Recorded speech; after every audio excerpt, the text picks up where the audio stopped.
بسم اللہ الرحمن الرحیم۔ السلام علیکم ناظرین، میں ہوں رانا عمران اور آپ دیکھ رہے ہیں ہسٹری اینڈ سٹوری چینل۔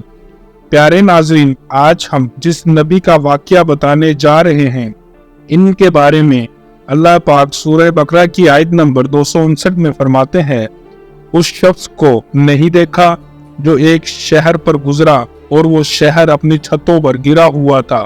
کہا، اس سے اللہ مرنے کے بعد کیسے زندہ کرے گا؟ پھر اللہ نے اس سے 100 برس تک مار ڈالا اور پھر اسے اٹھا دیا۔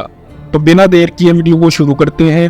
ویڈیو شروع کرنے سے پہلے اگر آپ چینل پر نئے آئے ہیں تو چینل کو سبسکرائب کر دیں اور بیل آئیکن کو پریس کر دیں۔ پیارے ناظرین، اللہ پاک قرآن پاک کی سورہ بقرہ کی آیت نمبر 259 میں فرماتے ہیں، کیا تو نے اس شخص کو نہیں دیکھا جو ایک شہر پر گزرا اور وہ شہر اپنی چھتوں پر گرا ہوا تھا؟ کہا، اسے اللہ مرنے کے بعد کیسے زندہ کرے گا؟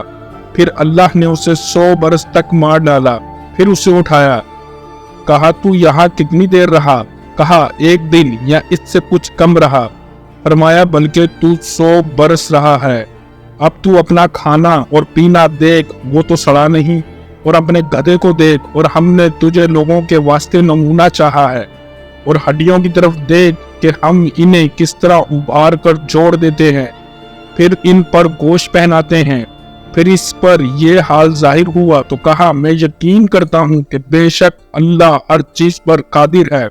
یہ واقعہ حضرت عزیر علیہ السلام سے تعلق رکھتا ہے، جن کے متعلق مشہور ہے کہ انہیں ساری تورات زبانی یاد تھی۔ بخت نصر نے شام پر حملہ کر کے بیت المقدس کو ویران کیا اور بہت سے اسرائیلیوں کو قید کر کے اپنے ہاں بابل لے گیا، تو ان میں حضرت عزیر علیہ السلام بھی تھے۔ کچھ مدت بعد رہائی ہوئی اور واپس اپنے وطن آ رہے تھے کہ راہ میں ایک اجڑا ہوا شہر دیکھا جو بخت نصر کے حملے کے نتیجے میں ہی ویران ہوا تھا۔ اسے دیکھ کر دل ہی میں یہ خیال آیا کہ اللہ اب اس بستی کو کب اور کیسے آباد کرے گا۔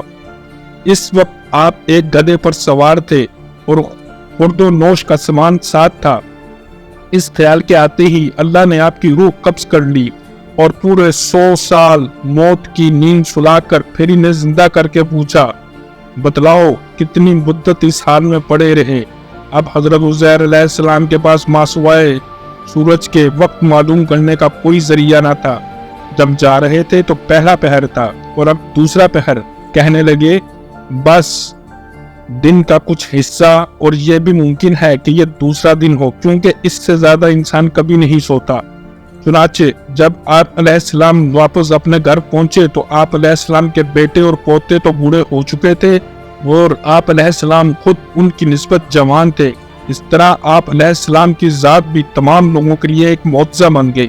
غالباً اس وجہ سے یہودیوں کا ایک فرقہ انہیں ابن اللہ یعنی اللہ کا بیٹا کہنے لگ گئے، نعوذ باللہ۔ ناظرین، اس واقعے کے ساتھ ہی ہماری آج کی ویڈیو یہیں پر ختم ہوتی ہے۔